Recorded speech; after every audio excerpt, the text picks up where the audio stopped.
ഈ പലഹാരം കാണുമ്പോൾ മിക്കവാറും എല്ലാവർക്കും ഓർമ്മ വരുന്നുണ്ടാവും. നമുക്ക് പണ്ട് അമ്മമാർ എളുപ്പത്തിൽ ഉണ്ടാക്കി തരുന്ന ദോശയാണിത്.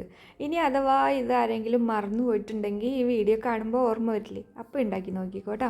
അപ്പോൾ ഇതിനായിട്ട് നമുക്ക് ആവശ്യത്തിനുള്ള ഗോതമ്പ് പൊടി എടുക്കുക. ഇവിടെ ഇപ്പോൾ ഈ വലിയ സ്പൂൺ കൊണ്ട് 5 സ്പൂൺ എടുത്തിട്ടുണ്ട് കേട്ടോ. നിറച്ച് അതിലേക്ക് ഒരു 1/2 ടീസ്പൂണിനടുത്ത് ഉപ്പും 1 ടീസ്പൂൺ എള്ളും കൂടെ ചേർത്ത് കൊടുത്തു. എള്ള് ഇട്ടില്ലെങ്കിലും കുഴപ്പമൊന്നുമില്ല കേട്ടോ.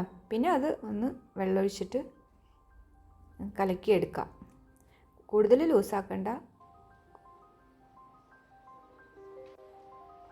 2 ഗ്ലാസ്സോളം വെള്ളം വേണ്ടി വന്നു കേട്ടോ അത് ലൂസാക്കാനായിട്ട്.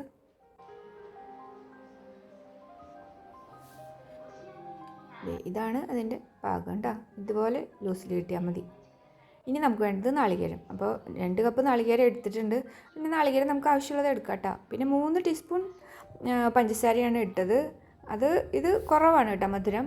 കുറച്ചും കൂടെ 2 ടീസ്പൂണും കൂടെ ഇടാം. മധുരം ഉള്ളത് നല്ലൊരു സ്വാദ് ഉണ്ടാവും. അപ്പോൾ പഞ്ചസാര വേണമെങ്കിൽ ശർക്കര ഇടാം. പക്ഷേ സാധാരണ പഞ്ചസാരയാണ് എല്ലാവരും ഇടാറ്. അതാണ് കൂടുതലൊരു പ്രത്യേക ഒരു രസമുള്ളത്. ഇനി നമ്മുടെ പാൻ വെച്ച് നല്ല ചൂടാകുമ്പോൾ സിമ്മിൽ വെച്ച് കൊടുക്കാം. അല്ലെങ്കിൽ ചിലപ്പോൾ അതിങ്ങനെ മാവ് ഒട്ടിപ്പിടിക്കും. എന്നിട്ട് അതൊന്ന് വലിഞ്ഞ് കഴിയുമ്പോൾ നമ്മളതിൽ ബട്ടറോ നെയ്യോ ഏത് വേണമെങ്കിലും ഇട്ട് കൊടുക്കാം കേട്ടോ. പിന്നെ തിരിച്ചിട്ടിട്ട് നമ്മുടെ ഈ നാളികേരം പഞ്ചസാരയുള്ള കൂട്ടില്ലേ, അത് ഇങ്ങനെ ഒരു സൈഡിൽ, ഞാനിപ്പോൾ ഒരു സൈഡിലാണ് വെച്ച് കൊടുത്തത്. അത് നമ്മുടെ ഇഷ്ടം പോലെ ചെയ്യാം കേട്ടോ. എന്നിട്ട് മറ്റേ സൈഡ് ഇങ്ങനെ മടക്കി കൊടുത്ത് ഒന്ന് പ്രസ് ചെയ്ത് കൊടുക്കുക. അവിടെ ഇങ്ങനെ ഒട്ടിപ്പിടിച്ചിരുന്നോളും. ഇതിപ്പോൾ എല്ലാവരും ഉണ്ടാക്കുന്നതാണ്, അതുകൊണ്ട് പ്രത്യേകം പറയേണ്ട കാര്യമൊന്നുമില്ല. ഇനി അഥവാ വല്ലവരും മറന്നു പോയിട്ടുണ്ടെങ്കിൽ ചെയ്യാൻ വേണ്ടിയിട്ട് പറഞ്ഞു എന്ന് മാത്രമേ ഉള്ളൂ കേട്ടോ. ഏത് ഷേപ്പിൽ വേണമെങ്കിലും ഉണ്ടാക്കിയെടുക്കാം. അപ്പോൾ നമ്മുടെ ഒരു ദോശ റെഡിയായില്ലേ. നല്ല സ്വാദല്ലേ, ഇങ്ങനെ കനം കുറഞ്ഞിട്ട്. ഇനി അടുത്തത് വേണമെങ്കിൽ നമുക്ക് വേറെ ഷേപ്പിൽ ഉണ്ടാക്കാം കേട്ടോ.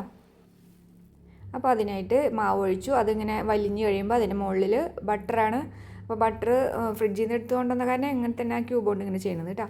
ഇനി അത് തിരിച്ചിട്ടിട്ട് അതിൻ്റെ നടുവിലിട്ട് കൊടുത്തത് കേട്ടോ നമ്മൾ മിക്സ്. പിന്നെ അതിൽ നമ്മൾ കുറച്ച് നട്ട്സും കൂടെ ചേർക്കുന്നുണ്ട്. ഇത് ബദാം ക്രഷ് ചെയ്തതാണ് കേട്ടോ. അപ്പോൾ നമ്മൾ ഏത് നട്ട്സ് വേണമെങ്കിലും കുട്ടികൾക്കൊക്കെ കൊടുക്കുമ്പോൾ കുറച്ച് നട്ട്സും കൂടെ ചേർക്കുന്നത് നല്ലതാണ്. അത് ചേർത്ത് 2 സൈഡിൽ നിന്ന് ഇങ്ങനെ ഫോൾഡ് ചെയ്തു. കണ്ടില്ലേ, 2 സൈഡിൽ നിന്നാക്കിയപ്പോൾ ഇങ്ങനത്തെ ഷേപ്പായി. അപ്പോൾ ഏത് തരത്തിൽ വേണമെങ്കിലും നമുക്ക് ചെയ്യാം കേട്ടോ.